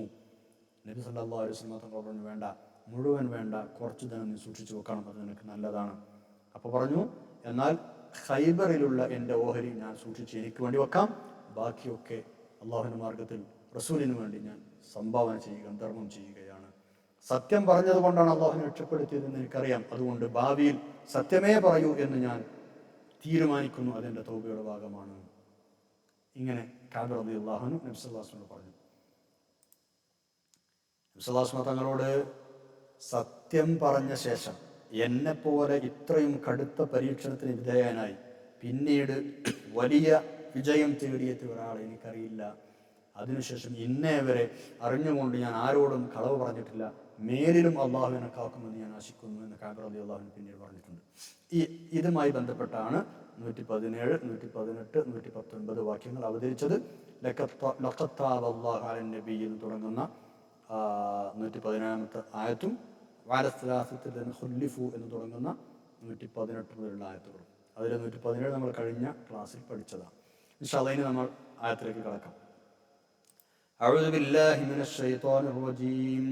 وعلى الثلاثة الذين خلفوا حتى إذا ضاقت عليهم الأرض بما رحبت وضاقت عليهم أنفسهم وظنوا أن لا ملجأ من الله إلا إليه ثم تاب عليهم ليتوبوا إن الله هو التواب الرحيم. وعلى الثلاثة الذين خلفوا തീരുമാനം പിന്തിച്ചു വെക്കപ്പെട്ടിരുന്ന മൂന്നാൾക്കും മാപ്പ് നൽകി. കഴിഞ്ഞ ആയത്തിൽ നമ്മൾ ലഖദ് താബ അല്ലാഹു എന്ന് പറഞ്ഞിരുന്നു, അല്ലാഹു തആല മാപ്പ് നൽകി എന്ന് പറഞ്ഞിരുന്നു. ഇവിടെ അതിനോട് ചേർന്ന് പറഞ്ഞു വഅല സലാസത്തി, 3 പേർക്കും അല്ലാഹു തആല മാപ്പ് നൽകി. ആരാണ് അവർ? അല്ലദീന, എങ്ങനെയുള്ള 3 പേരാണ്? ഖുല്ലിഫു, തീരുമാനം പിന്തിച്ചു വെക്കപ്പെട്ടിരുന്ന, തൗബ സ്വീകരിക്കുന്ന തീരുമാനം പിന്തിച്ച് വെക്കപ്പെട്ടിരുന്ന 3 പേരുടെ തൗബയും അല്ലാഹു തആല സ്വീകരിച്ചു. എന്നിട്ട് അവരനുഭവിച്ച മനോവേദന അല്ലാഹു തആല പറയാണ്, ഹത്താ ഇദാ ളാഖത് അലൈഹിമുൽ അർദു ബിമാ റഹ്ബത്, ഹത്താ ഏതുവരെ, ഇദാ ളാഖത് അലൈഹിമുൽ അർദു, ഭൂമി അവർക്ക് കുടുസായി തോന്നി, ബിമാ റഹ്ബത്, അതിവിശാലമായതോടുകൂടെ. ഭൂമി വളരെ വിശാലമാണ്, റഹ്ബ എന്ന് പറഞ്ഞാൽ വിശാലമാണ്, ഭൂമി വിശാലമാണ്. അതോടൊപ്പം അവർക്ക് ആ ഭൂമി എന്തായി, ഇടുങ്ങിയതുപോലെ തോന്നി. കാരണം ആ തീരുമാനം നീട്ടിവെക്കപ്പെട്ടപ്പോൾ, 50 ദിവസത്തോളം തീരുമാനം നീട്ടിവെക്കപ്പെട്ടപ്പോൾ ളാഖത് അലൈഹിമുൽ അർദു ബിമാ റഹ്ബത്, ഭൂമി വിശാലമായതോട് കൂടെ തന്നെ അവർക്ക് കുടുസായി മാറി. വിശാലമായ ഭൂമി അവർക്ക് കുടുസായി തോന്നി. പിന്നെയോ വളാഖത് അലൈഹിം അൻഫുസുഹും, അവരുടെ മനസ്സുകൾ തന്നെ വളരെ ഇടുങ്ങിയതായി മാറി. മനസ്സിങ്ങോട്ട് ആകണ്ട് ഇടുങ്ങിയതായി മാറി, ഒരു സ്വസ്ഥതയും സുഖവും ഇല്ലല്ലോ. വളന്നു, അവർ വിചാരിച്ചു, അവർക്ക് ബോധ്യപ്പെട്ടു. ദന്നു എന്ന് പറഞ്ഞാൽ വിചാരിച്ചു എന്നാണ് ശിവരാർത്ഥം. അവർക്ക് ബോധ്യപ്പെട്ടു എന്ത്? അല്ലാ മൽജഅ മിനല്ലാഹി, അള്ളാഹുവിങ്കിൽ നിന്ന്, അള്ളാഹുവിൻ്റെ കോപത്തിൽ നിന്ന് രക്ഷപ്പെടാൻ മാർഗം ഇല്ലാ ഇലൈഹി, അള്ളാഹുവിലേക്ക് മടങ്ങൽ മാത്രമാണ് എന്നവർ, അവർക്ക് ബോധ്യമായി. മൽജ എന്ന് പറഞ്ഞാൽ അഭയസ്ഥാനം എന്നാണ്. ഉദന്നു, അവർക്ക് ബോധ്യപ്പെട്ടു എന്ത്? അല്ലാ മൽജഅ മിനല്ലാഹി ഇല്ലാ ഇലൈഹി, അള്ളാഹുവിങ്കിൽ നിന്ന് അവങ്കലേക്ക് മാത്രമേ അഭയസ്ഥാനമുള്ളൂ, അള്ളാഹുവിങ്കിൽ നിന്ന് അവൻ്റെ അടുത്തേക്ക് മാത്രമേ അഭയസ്ഥാനമുള്ളൂ എന്നവർക്ക് ബോധ്യപ്പെട്ടു. എന്നാണ് വേറൊരു മൽജവുമില്ല. അള്ളാഹിൻ്റെ ആ കോപത്തിന് രക്ഷപ്പെടാൻ അള്ളാഹിൻ്റെ അടുത്തേക്ക് തന്നെ പോകാൻ, അള്ളാഹിൻ്റെ അടുത്ത് തന്നെ തീരുമാനം വരണം. അല്ലാ മൽജഅ മിനല്ലാഹി ഇല്ലാ ഇലൈഹി, അള്ളാഹുവിങ്കിൽ നിന്ന് അള്ളാഹുവിൻ്റെ അടുത്തേക്ക് മാത്രമേ അഭയസ്ഥാനമുള്ളൂ, വേറെ ആരുടെ അടുത്തേക്കും ചെല്ലാൻ കഴിയില്ല. ഇതവർക്ക് ബോധ്യപ്പെട്ടു. എന്നിട്ട് പറയാണ് സുമ്മ താബ അലൈഹിം, പിന്നീട് അല്ലാഹു തആല അവർക്ക് പശ്ചാത്താപത്തിന് അവസരമുണ്ടാക്കി. സുമ്മ, പിന്നീട് താബ, അള്ളാഹു പശ്ചാത്തപിക്കാൻ അവസരം നൽകി. അലൈഹിം, അവർക്ക് എന്തിന്? ലിയതൂബു, അവർ ഖേദിച്ചു മടങ്ങുന്നവരാവാൻ വേണ്ടി. ഇന്നല്ലാഹ ഹുവ തവ്വാബുർ റഹീം, അല്ലാഹു തആല ധാരാളം തൗബ സ്വീകരിക്കുന്നവനും കരുണാവാനുമാണ്. റസൂലുള്ളാഹി സ്വല്ലല്ലാഹു അലൈഹി വസല്ലം തങ്ങളോട് സത്യം തുറന്നു പറഞ്ഞപ്പോൾ ഈ 3 പേരുടെയും കാര്യം നബി സല്ലല്ലാഹു അലൈഹി വസല്ലം തങ്ങൾ പിന്നേക്ക് നീട്ടിവെച്ചല്ലോ. അതാണ് വഅലസലാസത്തില്ലദീന ഖുല്ലിഫു എന്ന് പറഞ്ഞത്. അതായത് പിന്നീടത്തേക്ക് നീക്കി വെക്കപ്പെട്ട, പിന്തിക്കപ്പെട്ട 3 ആൾ എന്ന് പറഞ്ഞത്. അല്ലാതെ യുദ്ധത്തിന് പോകാതെ പിന്തി നിന്നവർ എന്നല്ല ഉദ്ദേശം. തീരുമാനം പിന്തിക്കപ്പെട്ട 3 ആളുകൾ എന്നർത്ഥം. പല എക്സ്ക്യൂസുകളും പറഞ്ഞു തരുന്നത് വ്യത്യസ്തമായി തീരുമാനം പിന്നേക്ക് വെക്കപ്പെട്ടവർ എന്നാണ് ഉദ്ദേശം. പല പാഠങ്ങളും ഈ ഒരു സംഭവത്തിൽ നമുക്ക് പഠിക്കാനുണ്ട്. നിഷ്കളങ്കമായ, പരിപൂർണമായ, നസൂഹായ തൗബയുടെ ഒരു മാതൃകയാണിത്. സ്വഹാബികൾ അവരുടെ പക്കൽ നിന്ന് വന്നു പോകുന്ന തെറ്റുകുറ്റങ്ങളെ പറ്റി എത്രത്തോളം മനം നൊന്തിരുന്നു, എന്തുമാത്രം സത്യസന്ധരായിരുന്നു അവർ. അള്ളാഹുവിൻ്റെ പാപമോചനം കാരുണ്യം ലഭിക്കാൻ അവർ എത്രത്തോളം ത്യാഗവും കഷ്ടവും അനുഭവിക്കാൻ തയ്യാറായിരുന്നു. നബി സല്ലല്ലാഹു അലൈഹി വസല്ലം തങ്ങളുടെ അവർക്കുണ്ടായിരുന്ന സ്നേഹം എത്ര വലുതായിരുന്നു. നബി സല്ലല്ലാഹു അലൈഹി വസല്ലം തങ്ങളുടെ നിർദ്ദേശങ്ങൾ സ്വീകരിക്കാൻ അവർ എത്രമാത്രം തൽപരരായിരുന്നു, ജാഗരൂകരായിരുന്നു. ഇങ്ങനെ പല കാര്യങ്ങളും ഇവിടെ മനസ്സിലാക്കാനുണ്ട്. ഇവിടെ മറ്റൊരു കാര്യം നമ്മൾ മനസ്സിലാക്കണം. ഇവരെ ബഹിഷ്കരിക്കാൻ ആഹ്വാനം ചെയ്ത നബി സല്ലല്ലാഹു അലൈഹി വസല്ലം തങ്ങൾ ആളുകളോട് പറഞ്ഞു ഇവരോട് മിണ്ടരുത് എന്ന്. ആ സംഭവത്തിൽ നിന്ന് ഇവിടെ ബിദ്അകളോട്, അതായത് പുത്തനാശയക്കാരോട്, നവീന ചിന്താഗതിക്കാരോട്, അതുപോലെ പരസ്യമായി തെറ്റുകൾ ചെയ്ത് നടക്കുന്നവരോട് സലാം ചൊല്ലാതിരിക്കൽ സുന്നത്താണ് എന്ന് ഈ ഹദീസിൽ നിന്ന് മനസ്സിലാക്കാം എന്ന് ഇമാമുന നബവി റഹ്മത്തുള്ളാഹി അലൈഹി രേഖപ്പെടുത്തുന്നുണ്ട്. ഈ ഹദീസിലെ ബഹിഷ്കരണം അതിനൊരു തെളിവായിട്ട് പറയുന്നുണ്ട് എന്നർത്ഥം. അതുപോലെ തന്നെ എപ്പോഴും സത്യം മാത്രമേ പറയാവൂ. സത്യം മുറുകെ പിടിക്കേണ്ടതിൻ്റെ ആവശ്യകത ഇവിടെ നിന്ന് മനസ്സിലാക്കണം. നുണ പറയരുത്, അത് എത്ര കൈപ്പുള്ളതായാലും. നബി സല്ലല്ലാഹു അലൈഹി വസല്ലം തങ്ങൾ ഒരുപാട് ഹദീസുകളുടെ ആവശ്യം പറഞ്ഞിട്ടുണ്ട്. അവിടെ നിന്ന് പറഞ്ഞിട്ടുണ്ട് നിങ്ങൾ സത്യം മുറുകെ പിടിക്കണം. കാരണം സത്യം ഖൈറിലേക്ക് നയിക്കുള്ളൂ, പുണ്യത്തിലേക്ക് നയിക്കും. പുണ്യമോ സ്വർഗത്തിലേക്കാണ് നയിക്കുന്നത്. ഒരു മനുഷ്യൻ സത്യം പറഞ്ഞ് സത്യം സൂക്ഷിച്ച് പാലിക്കുന്നവനാണെങ്കിൽ അവൻ അള്ളാഹുവിൻ്റെ അടുക്കൽ സിദ്ദീഖായി രേഖപ്പെടുത്തപ്പെടും, സത്യസന്ധനായി രേഖപ്പെടുത്തപ്പെടും. നിങ്ങൾ അസത്യത്തെ സൂക്ഷിക്കണം. അസത്യം വേണ്ടാവൃത്തിയിലേക്കാണ് മനുഷ്യനെ നയിക്കുന്നത്. വേണ്ടാവൃത്തിയോ നരകത്തിലേക്കാണ് നയിക്കുന്നത്. ഒരാൾ അസത്യം പറഞ്ഞ് അസത്യത്തിൽ തന്നെ മുഴുകി അങ്ങനെ വന്നാൽ അള്ളാഹുവിൻ്റെ അടുക്കൽ അയാൾ കദ്ദാബായി രേഖപ്പെടുത്തപ്പെടും, അസത്യവാദിയായി നുണയനായി രേഖപ്പെടുത്തപ്പെടും. അള്ളാഹു നമ്മളെ കാക്കട്ടെ, ആമീൻ. ഇനി നമ്മൾ 119 ആയത്തിലേക്ക് കടക്കുകയാണ്. ഈ 3 പേരും സുദ്ദീഖങ്ങളായിരുന്നു, സത്യവാന്മാരായിരുന്നു. അങ്ങനെ സത്യം പറഞ്ഞത് കൊണ്ടാണ് അവർക്ക് രക്ഷ ലഭിച്ചത്. അവരെ പോലെ നിങ്ങളും ആകണം, അവരെ പോലെ നിങ്ങളും സിദ്ദീഖുകളുടെ കൂടെ ആവണം. കളവ് പറയരുത്, എപ്പോഴും സത്യസന്ധന്മാരോട് കൂടെ സഹവസിക്കണം. ഇതാണ് അല്ലാഹു തആല ഇതിനോട് ചേർത്ത് പറയുന്നത്. നോക്കാം. അഊദു ബില്ലാഹി മിനശ് ശൈത്വാനിർ റജീം. യാ അയ്യുഹല്ലദീന ആമനു തഖുല്ലാഹ വകൂനൂ മഅസ് സാദിഖീൻ. യാ അയ്യുഹല്ലദീന ആമനു, സത്യവിശ്വാസികളെ, ഇത്തഖുല്ലാഹ, നിങ്ങൾ അല്ലാഹുവിനെ സൂക്ഷിക്കണം. വകൂനൂ, നിങ്ങൾ ആവുകയും വേണം, മഅസ് സാദിഖീൻ, സത്യസന്ധന്മാരൊന്നിച്ച്, സത്യവാന്മാരൊന്നിച്ച്, സത്യം പറയുന്നവരോടൊന്നിച്ച്, സാദിഖീങ്ങളോടൊന്നിച്ച്. കാരണം അവരോട് കൂടെ തന്നെ നമ്മൾ കൂട്ടുകൂടണം എന്നർത്ഥം. സത്യസന്ധത എന്നത് മുഅ്മിനായ മനുഷ്യന്റെ മുഖമുദ്രയാകണമെന്നാണ്. അത്തരം സത്യസന്ധരോടൊത്താവണം നമ്മുടെ ജീവിതവും ഇടപെടലുകളും എല്ലാം. ചാരിയതാണല്ലോ മണക്കുക, അല്ലേ? അങ്ങനെ ഒരു ചൊല്ലില്ലേ മലയാളത്തിൽ? സിദ്ദീഖുകളോട് കൂടെ നമ്മൾ സഹവസിച്ചാൽ നമ്മളും സിദ്ദീഖായി മാറും, അല്ലാതെയോ നമ്മൾ കേടുവരികയും ചെയ്യും. ആകട്ടെ, അതുകൊണ്ടാണ് അല്ലാഹു തആല വകൂനൂ മഅസ് സാദിഖീൻ എന്ന് പ്രത്യേകം പറയാൻ കാരണം. ഇനി നമ്മൾ 120 ആയത്തിലേക്ക് കടക്കുകയാണ്. തബൂക്ക് യുദ്ധത്തിൽ പങ്കെടുക്കാത്ത ആളുകളെ അല്ലാഹു തആല ആക്ഷേപിക്കുകയാണ്. നബി സല്ലല്ലാഹു അലൈഹി വസല്ലമ തങ്ങൾ പല യുദ്ധയാത്രകളും നടത്തുമ്പോൾ മദീന നിവാസികളോ ചുറ്റുവട്ടത്ത് താമസിക്കുന്ന ആറാബികളോ, അതായത് മരുഭൂമിയിൽ താമസിക്കുന്ന, ദൂരെയുള്ള ദിക്കിൽ താമസിക്കുന്ന ആറാബികളായ ആളുകളോ ആ യാത്രയിൽ പങ്കെടുക്കാതെ മാറി നിൽക്കാൻ പാടില്ല. നബി സല്ലല്ലാഹു അലൈഹി വസല്ലം പോകുമ്പോൾ കൂടെ പോകണം. അത് മദീനയിൽ താമസിക്കുന്ന ആളുകളാണെങ്കിലും ദൂരെ താമസിക്കുന്ന ആറാബികളാണെങ്കിലും പിന്തി നിൽക്കാൻ പാടില്ല.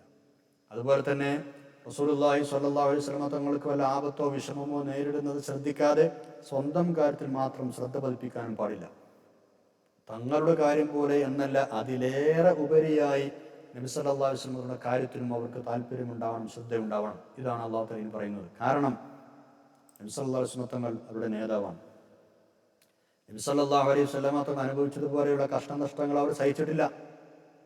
നബി സല്ലല്ലാഹു അലൈഹി വസല്ലം തങ്ങളുടെ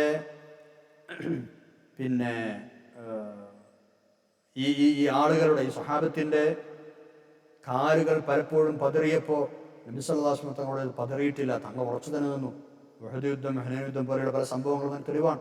ഉഹദിൽ എല്ലാവരും പിന്തിരിഞ്ഞോടിയപ്പോൾ റസൂലുള്ളാഹി സ്വല്ലല്ലാഹു അലൈഹി വസല്ലം തങ്ങൾ ഉറച്ചു നിന്ന ആളാണ്. അവിടുന്ന് പതറിയിട്ടില്ല, പിന്മാറിയിട്ടില്ല. അതുകൊണ്ട് നബി സല്ലല്ലാഹു അലൈഹി വസല്ലം തങ്ങളുടെ നേതൃത്വത്തിലാണ് ഈ പരിശുദ്ധമായ ദീൻ പടുത്തുയർത്തപ്പെടുന്നത്. അതുകൊണ്ട് തന്നെ അവിടുത്തെ ജീവന്റെ വില മറ്റുള്ളവരുടേത് പോലെയല്ല. നബി സല്ലല്ലാഹു അലൈഹി വസല്ലം യുദ്ധത്തിന് പുറപ്പെട്ടാൽ അവിടത്തോടു കൂടെ പോകാതെ നിങ്ങൾ പിന്തി നിൽക്കരുത്. അവിടുത്തെ ജീവനേക്കാൾ മറ്റുള്ളവരുടെ ജീവന് വില കൊടുക്കരുത്. നിങ്ങൾ അവിടുത്തെ ജീവനാണ് വില കൊടുക്കേണ്ടത് ഏറ്റവും കൂടുതൽ. അല്ലാഹു തആല മുഅ്മിനീങ്ങളെ ഉപദേശിക്കുകയാണ്. ഇങ്ങനെ നിങ്ങൾ ചെയ്തതുകൊണ്ട് നിങ്ങൾക്കൊരു നഷ്ടം സംഭവിക്കാനില്ല, മറിച്ച് വലിയ പ്രതിഫലവും നേട്ടമാണ് നിങ്ങൾക്ക് ലഭിക്കുക. അള്ളാഹുവിന്റെ മാർഗത്തിൽ യുദ്ധവും സമരവും ഒക്കെ നടത്തുന്ന അവസരത്തിൽ ദാഹമോ വിശപ്പോ മറ്റു വല്ല ബുദ്ധിമുട്ടോ ബാധിച്ചു നോക്കുക, അല്ലെങ്കിൽ ശത്രുക്കൾക്ക് ദോഷകരമായി തീരുന്ന വല്ല സ്ഥലത്തുകൂടെയും സഞ്ചരിക്കേണ്ടി വരികയോ അല്ലെങ്കിൽ അവർക്ക് എന്തെങ്കിലും പീഡനം ഏൽക്കുകയോ ചെയ്തു എന്ന് വെക്കുക, അല്ലെങ്കിൽ അള്ളാഹുവിന്റെ മാർഗത്തിൽ ചെറുതോ വലുതോ ആയാൽ അവൻ വല്ല ചെലവുകളും ചെയ്യേണ്ടി വന്നു എന്ന് വെക്കുക. ഇത്തരം കാര്യങ്ങൾക്ക് അള്ളാഹുവിന്റെ ഓരോന്നിനും പ്രത്യേകമായി വലിയ പ്രതിഫലങ്ങൾ നിങ്ങൾക്ക് നൽകും. അതെല്ലാം സൽക്കർമ്മമായി രേഖപ്പെടുത്തി വെക്കും. അങ്ങനെ മറ്റുള്ള സമയങ്ങളിൽ ലഭിക്കാത്ത എത്രയോ പുണ്യ ഗുണങ്ങൾ, ഫലങ്ങൾ, നന്മകൾ ഈ യുദ്ധയാത്ര മൂലം നിങ്ങൾക്ക് ലഭിക്കുകയും ചെയ്യും. അപ്പം നിങ്ങൾക്ക് പോയി എന്ന് വിചാരിച്ചാൽ നഷ്ടമൊന്നുമില്ല, ഗുണമേ ഉണ്ടാവുകയുള്ളൂ. ആയത്ത് നോക്കാം. أعوذ بالله من الشيطان الرجيم ما كان لأهل المدينة ومن حولهم من الأعراب أن يتخلفوا عن رسول الله ولا يرغبوا بأنفسهم عن نفسه ذلك بأنهم لا يصيبهم ظمأ ولا نصب ولا مخمصة في سبيل الله ولا يطؤون موطئا يغيظ الكفار ولا ينالون من عدو نيلا إلا كتب لهم به عمل صالح إن الله لا يضيع أجر المحسنين.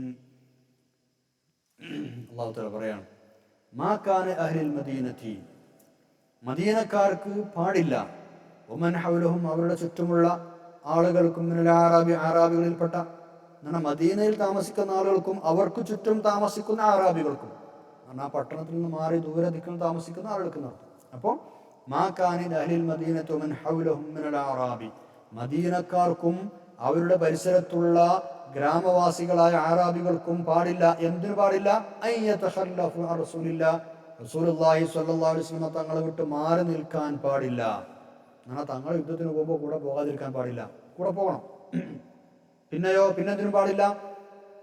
വലാ യർഗബൂ ബിഅൻഫുസിഹിം അൻ നഫ്സിഹി, അവിടത്തെ അവഗണിച്ച് സ്വന്തം കാര്യങ്ങളിൽ തൽപരരാകാനോ പാടില്ല. വലാ യർഗബൂ, അവർ ആഗ്രഹിക്കാനും പാടില്ല. ബിഅൻഫുസിഹിം, അവരുടെ സ്വന്തം കാര്യങ്ങൾക്ക്, അൻ നഫ്സിഹി, അവിടത്തെ ഒഴിവാക്കിയിട്ട്, അവിടത്തെ അവഗണിച്ചിട്ട്. നബി സല്ലല്ലാഹു അലൈഹി വസല്ലം തങ്ങളുടെ നഫ്സിനെ അവഗണിച്ചിട്ട് സ്വന്തം നഫ്സുകൾക്ക് ഗുണത്തിന് വേണ്ടി ആഗ്രഹിക്കാൻ പാടില്ല. എന്ന് പറഞ്ഞാൽ റസൂലുള്ളാഹി സ്വല്ലല്ലാഹു അലൈഹി വസല്ലം തങ്ങൾ അവഗണിച്ച് സ്വന്തം കാര്യങ്ങൾ താല്പര്യം ഉണ്ടാകാൻ പാടില്ല. അവിടുത്തെ നഫ്സിനാണ്, അവിടുത്തെ കാര്യങ്ങൾക്കാണ് നിങ്ങൾ മുൻഗണന കൊടുക്കേണ്ടത്. എന്താ അങ്ങനെ പറയാൻ കാരണം എന്നറിയോ? നിങ്ങൾക്ക് അങ്ങനെ ചെയ്തുകൊണ്ട് എന്താ നഷ്ടം? ഒരു നഷ്ടമല്ല, ഗുണമേ ഉള്ളൂ. കാരണം ദാലിക്, അത് എന്തുകൊണ്ടാ? കാരണം ബിഅന്നഹും, നിശ്ചയമായും അവർ, ലാ യുസീബുഹും ളമഉൻ വലാ നസ്ബുൻ വലാ മഖ്മസ, അവർക്ക് ലമഉൻ, ദാഹം പിന്നെ ഉണ്ടാവുകയില്ല, വലാ നസ്ബുൻ, ക്ഷീണം, അവർക്ക് ദാഹം ഉണ്ടാവുകയോ, വലാ നസ്ബുൻ, ക്ഷീണമുണ്ടാവുകയോ, വലാ മഖ്മസത്തുൻ, കടുത്ത വിശപ്പുണ്ടാവുകയോ, ഫീ സബീലില്ലാഹി, അള്ളാഹുവിന്റെ മാർഗത്തിൽ. അപ്പോൾ അവരങ്ങനെ പോകുമ്പോൾ, അള്ളാഹുവിന്റെ മാർഗത്തിൽ പോകുമ്പോൾ അവർക്ക് വലിയ ബുദ്ധിമുട്ട്, കടുത്ത വിശപ്പുണ്ടായി. മഖ്മസത്ത് എന്ന് പറഞ്ഞാൽ ഭയങ്കര വിശപ്പ്, മജാഅത്തുൻ ശദീദ, ഭയങ്കര വിശപ്പ്. നസബ് എന്ന് പറഞ്ഞാൽ തഅബ് വമശഖ, ക്ഷീണം, പ്രയാസം. ലമ എന്ന് പറഞ്ഞാൽ ദാഹം. അപ്പോൾ ആ യാത്രയിൽക്കിടയിൽ അവർക്ക് ദാഹമുണ്ടാവുകയില്ല, ക്ഷീണമുണ്ടാവുകയില്ല, പിന്നെ വലിയ കടുത്ത വിശപ്പുണ്ടാവുകയില്ല. അതേപോലെ തന്നെ വലാ യതഊന മൗതിഅൻ യഗീദുൽ കുഫാറ, നിഷേധികൾക്ക്, കാഫിര്യങ്ങൾക്ക് രോഷമുണ്ടാക്കുന്ന ഒരിടത്ത് അവർ കാലെടുത്ത് വെക്കുകയില്ല.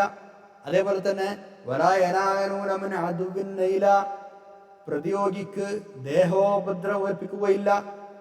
എങ്ങനെയല്ലാതെ? ഇല്ലാ കുതിബ ലഹും ബിഹി അമലുൻ സ്വാലിഹുൻ, ഇതൊക്കെ വലിയ സൽക്കർമ്മമായി രേഖപ്പെടുത്തപ്പെട്ടിട്ടില്ലാതെ. അപ്പൊ ഇങ്ങനെ എന്തവർക്കുണ്ടായാലും അതൊക്കെ എന്തേക്കാരം? വലിയ സൽക്കർമ്മങ്ങളായി രേഖപ്പെടുത്തപ്പെടും. അങ്ങനെ വലിയ സൽക്കർമ്മങ്ങളായി രേഖപ്പെടുത്തപ്പെട്ടിട്ടല്ലാതെ അവർക്ക് വിശപ്പ് സഹിക്കേണ്ടി വരില്ല, അവർക്ക് വിഷമം സഹിക്കേണ്ടി വരില്ല, കടുത്ത വിശപ്പ് സഹിക്കേണ്ടി വരില്ല. അതേപോലെ ശത്രുക്കൾക്ക് ദേഷ്യമുണ്ടാക്കുന്ന ഒരു സ്ഥലത്ത് അവർക്ക് കാലെടുത്ത് വെക്കേണ്ടി വരില്ല, അല്ലെങ്കിൽ ശത്രുക്കൾക്ക് അവർക്ക് ദേഹോപദ്രവം ഏൽപ്പിക്കേണ്ടി വരില്ല. ഇങ്ങനെ വലിയ അമലുൻ സ്വാലിഹ് രേഖപ്പെടുത്തപ്പെട്ടിട്ടില്ല. ആയത്തിനർത്ഥം മനസ്സിലായല്ലോ അല്ലേ? ലാ യുസീബുഹും ഇല്ലാ കുതിബ ലഹും, ഇങ്ങനെ അവർക്ക് വരൂല, അതൊക്കെ വലിയ നന്മകളായി രേഖപ്പെടുത്തപ്പെട്ടിട്ടല്ലാതെ എന്ന് പറഞ്ഞാൽ ഇങ്ങനൊക്കെ ഉണ്ടായതിനൊക്കെ വലിയ കൂലിയൊക്കെയാണ്. അപ്പോൾ അള്ളാഹുവിൻ്റെ മാർഗത്തിൽ യാത്ര ചെയ്യുമ്പോൾ ദാഹം ഉണ്ടായി, വലിയ കൂലി കിട്ടും. വിശപ്പുണ്ടായി, വലിയ പ്രതിഫലം രേഖപ്പെടുത്തപ്പെടും. വലിയ ക്ഷീണമുണ്ടായി, വലിയ പ്രതിഫലം രേഖപ്പെടുത്തപ്പെടും. അതേപോലെ പോകുന്നതിൻ്റെ ഇടക്ക് ശത്രുക്കളുടെ പ്രധാനപ്പെട്ട സ്ഥലത്ത് അവർക്ക് ഇറങ്ങേണ്ടി വന്നു.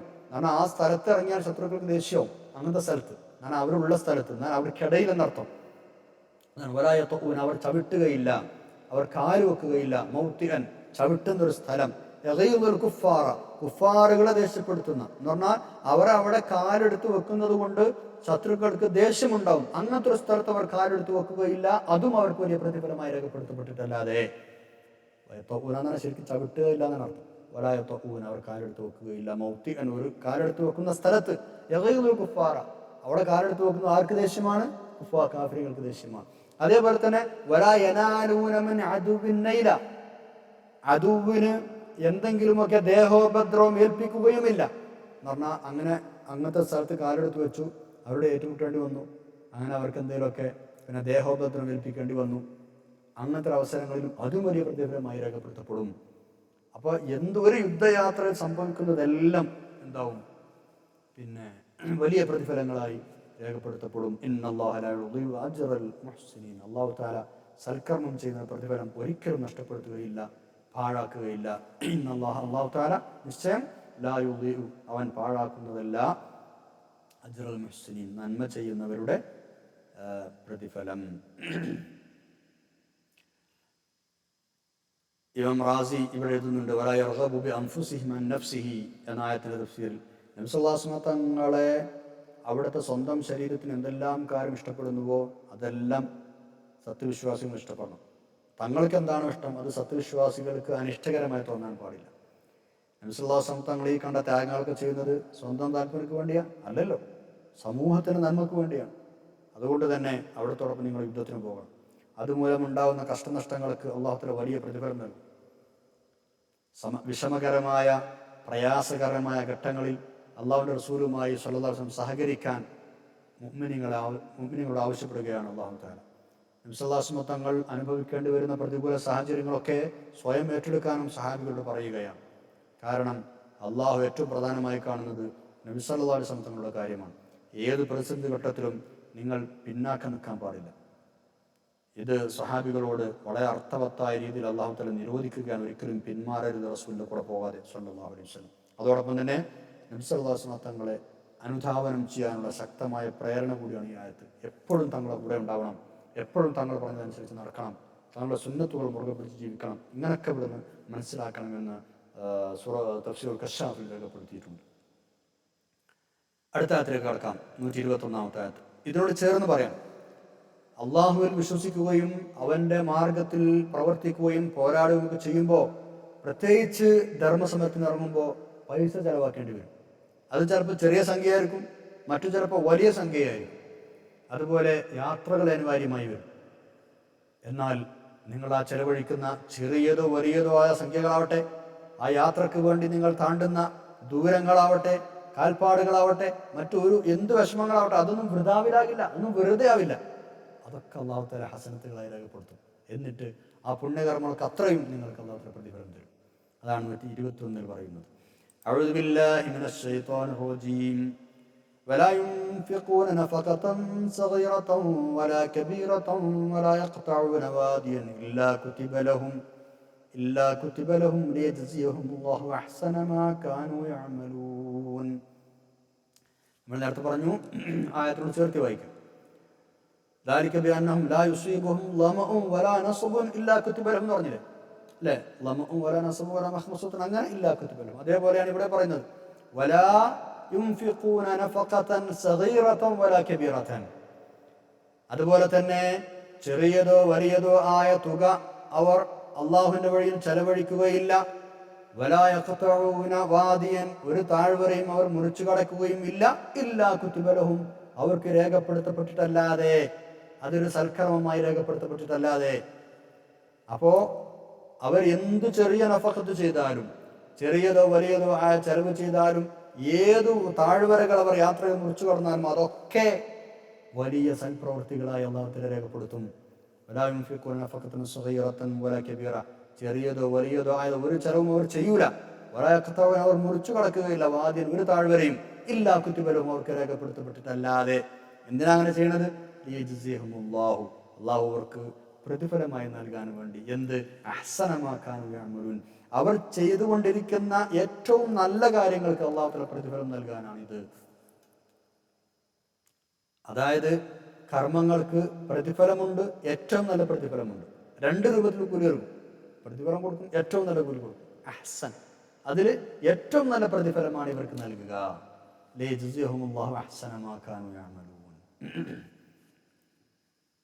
ഇനി നമ്മൾ 122-ാമത്തെ ആയത്തിലേക്ക് കടക്കുകയാണ്.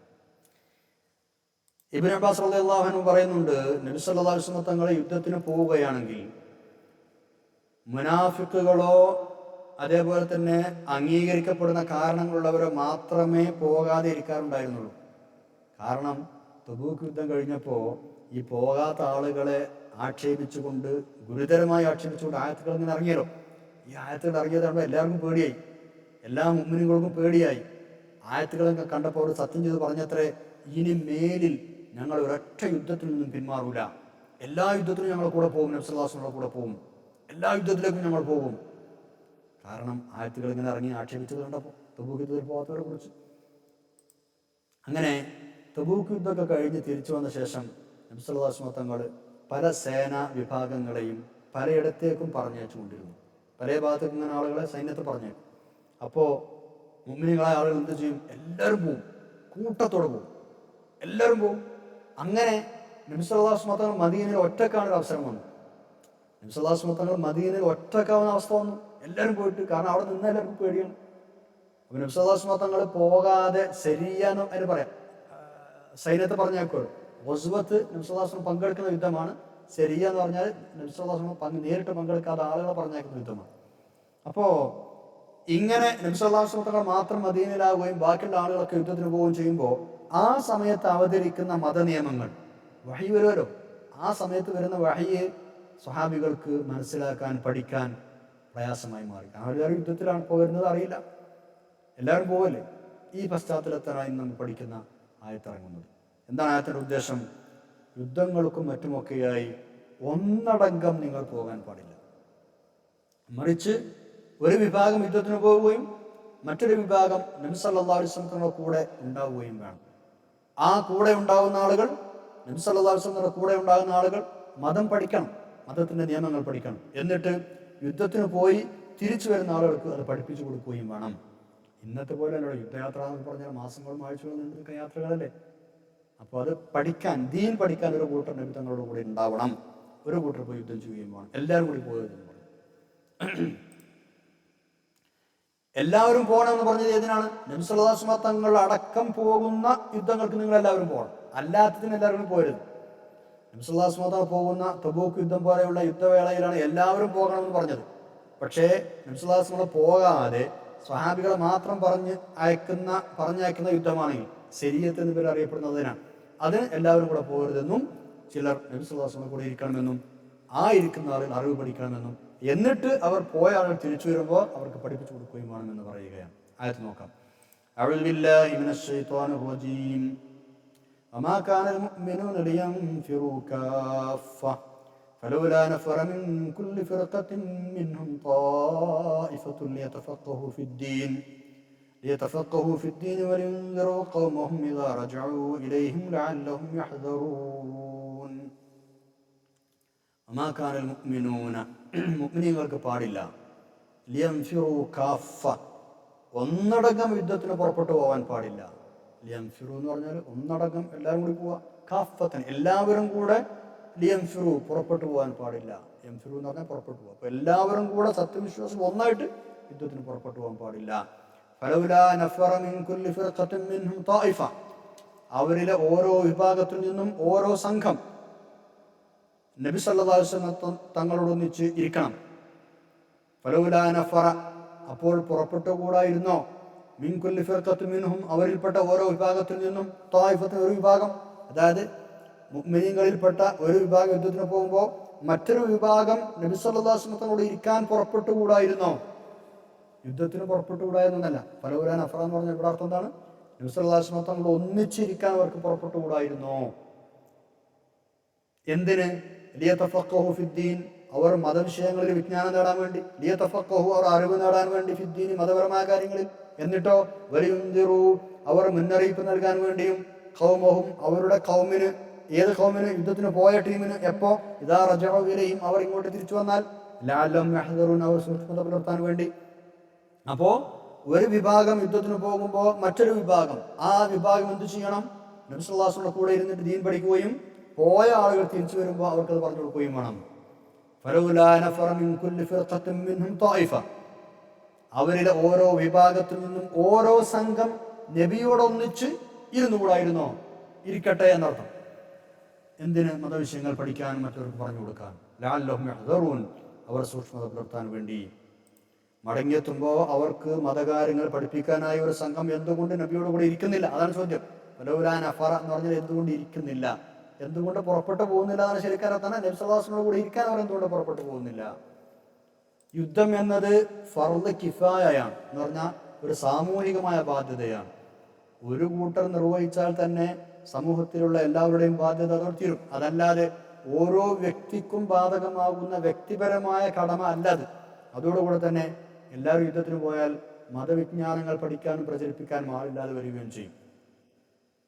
മതപരമായി അപ്പോൾ വരുന്ന നിയമങ്ങൾ, നിർദ്ദേശങ്ങൾ, കൽപ്പനകൾ, ഇതൊക്കെ നബി സല്ലല്ലാഹു അലൈഹി വസല്ലം അവതരിച്ചു കൊണ്ടിരുന്ന കാലമായതുകൊണ്ട് എല്ലാവരും ഒന്നടങ്കം സ്ഥലം വിട്ടുകൂടാ എന്നാണ് പറയുന്നത്. ഓരോ സംഘത്തിൽ നിന്നും ഓരോ വിഭാഗം ആളുകൾ, ഓരോ നാട്ടുകാരിൽ നിന്നും ഗോത്രങ്ങളിൽ നിന്നുമൊക്കെ ഓരോ വിഭാഗം ആളുകൾ പിന്നെ യുദ്ധത്തിന് പോകണം. മറ്റൊരു വിഭാഗം പോകാതെ നബി സല്ലല്ലാഹു അലൈഹി വസല്ലം തങ്ങളുമായി ബന്ധപ്പെട്ടുകൊണ്ടിരിക്കുകയും നബി സല്ലല്ലാഹു അലൈഹി വസല്ലം തങ്ങൾ അപ്പോൾ ലഭിക്കുന്ന അറിവുകൾ പരസ്പരം അവർ പഠിക്കുകയും എന്നിട്ട് പോയവർ നാട്ടിൽ തിരിച്ചു വരുന്നത് പറഞ്ഞു കൊടുക്കുകയും വേണം. ലിയതഫഖഹു ഫിദ്ദീൻ, ഈ പ്രയോഗം നമ്മൾ പ്രത്യേകം ശ്രദ്ധിക്കണം. ദീൻ പഠിക്കാൻ എന്നാണ് പറഞ്ഞത്. ദീനിയായ ഇൽമിന് പരിശുദ്ധ ദീൻ നൽകുന്ന, പരിശുദ്ധമായ ഇസ്ലാം നൽകുന്ന പ്രാധാന്യമാണ് ഇവിടെ മനസ്സിലാക്കേണ്ടത്. ഭൗതിക വിജ്ഞാനം നേടേണ്ടത് തന്നെയാണ്, രണ്ടും വേണം. മതവിജ്ഞാനവും നേടണം, ഭൗതിക വിജ്ഞാനവും നേടണം. പക്ഷേ മുൻതൂക്കം കൊടുക്കേണ്ടത് മതവിജ്ഞാനത്തിനാണ്. മതവിജ്ഞാനം വളരെ പ്രധാനമാണ്. ലിയതഫഖഹു ഫിദ്ദീൻ, ദീൻ പഠിക്കണം. നമ്മളും നമ്മുടെ മക്കളുമൊക്കെ മതപഠനത്തിന് പ്രാമുഖ്യം നൽകണം. കൂടെ ഭൗതികവും നേടണം. നമ്മുടെ മക്കൾ രണ്ട് ലോകത്തും ആളുകളുടെ മുമ്പിൽ കൈ നീട്ടരുത്. അവർ ദീനും ദുന്യാവുമുള്ള ആളുകളാവട്ടെ. ദുന്യാവിൽ അവർ ദുന്യാവ് പഠിക്കാത്തത് കൊണ്ട്, ഭൗതികം പഠിക്കാത്തത് കൊണ്ട് ആരുടെ മുമ്പിലും കൈ നീട്ടേണ്ട അവസ്ഥ വരരുത്. ആഖിറത്തിൽ ദീൻ പഠിക്കാത്തത് കൊണ്ട് അവിടെയും കൈ നീട്ടേണ്ട അവസ്ഥ വരരുത്. ദീൻ പഠിച്ചിട്ടില്ലെങ്കിൽ ആഖിറാണ് പോവുക. ദുന്യാവ് പഠിച്ചിട്ടില്ലെങ്കിൽ ദുന്യാവ് പോകുന്നുള്ളൂ. ദീന് പഠിച്ചിട്ടില്ലെങ്കിൽ ആഖിറം നഷ്ടപ്പെടും. അതാണ് ഏറ്റവും പ്രധാനം. അതുകൊണ്ടാണ് മതവിദ്യാഭ്യാസത്തിന് പ്രാധാന്യം നൽകണമെന്ന് പറഞ്ഞു. ഇന്നൊക്കെ നാട്ടിൽ മതഭൗതിക വിദ്യാഭ്യാസ സമന്വയത്തിന് ഒരുപാട് അവസരങ്ങളുണ്ട്. മതവും ഭൗതികവും ചേർന്ന് പഠിക്കാനുള്ള അവസരങ്ങളുണ്ട്. അവിടെയൊക്കെ മതത്തിനായിരിക്കണം, മതവിജ്ഞാനത്തിനായിരിക്കണം പ്രാമുഖ്യം നൽകേണ്ടത് എന്നുകൂടെ സാന്ദർഭികമായി ഇവിടെ നമ്മൾ മനസ്സിലാക്കണം. ഇത്രയുമാണ് ഇന്ന് നമുക്ക് പഠിക്കാനുള്ളത്. ഇൻഷാ അല്ലാഹ് ദുആ ചെയ്ത് പിരിയാം. അൽഹംദുലില്ലാഹി റബ്ബിൽ ആലമീൻ. അല്ലാഹുമ്മ സ്വല്ലി അലാ സയ്യിദിനാ മുഹമ്മദിൻ വഅലാ ആലി സയ്യിദിനാ മുഹമ്മദ്. അല്ലാഹു ഞങ്ങൾ പറഞ്ഞതും കേട്ടതും സ്വീകരിക്കണം തമ്പുരാനെ. ഞങ്ങളെ തെറ്റുകളൊക്കെ പുറത്ത് മാപ്പാക്കി തരണം. അല്ലാഹ് ഖുർആന്റെ ഖിദ്മത്തായി സ്വീകരിക്കണം തമ്പുരാനെ. ഞങ്ങൾ മാതാപിതാക്കൾ, ഉസ്താദന്മാർ, വേണ്ടപ്പെട്ടവർ, വസിയത്ത് എല്ലാവർക്കും നീ തെറ്റുകൾ കൊടുക്കണം റഹ്മാനെ. എല്ലാവരുടെയും അസുഖങ്ങൾ ശിഫാക്കണം റബ്ബേ. എല്ലാ പ്രയാസവും നീക്കണം തമ്പുരാനെ. ഞങ്ങൾ ആഖിറത്ത് നന്നാക്കാൻ റഹ്മാനെ. اللهم اجعل جمعنا هذا جمعا مرحوما وتفرقنا من بعده تفرقا معصوما ولا تجعل اللهم فينا ولا منا ولا معنا شقيا ولا مطرودا ولا محروما. ربنا آتنا في الدنيا حسنة وفي الآخرة حسنة وقنا عذاب النار. ربنا تقبل منا إنك أنت السميع العليم وتب علينا إنك أنت التواب الرحيم. آمين برحمتك يا أرحم الراحمين. وصلى الله تعالى وسلم على خير خلق سيدنا محمد وعلى آله وصحبه أجمعين. سبحان ربك رب العزة عما يصفون وسلام على المرسلين والحمد لله رب العالمين. ودار دعاتنا سبحانك اللهم وبحمدك أشهد أن لا إله إلا أنت أستغفرك وأتوب إليك. والسلام عليكم ورحمة الله وبركاته.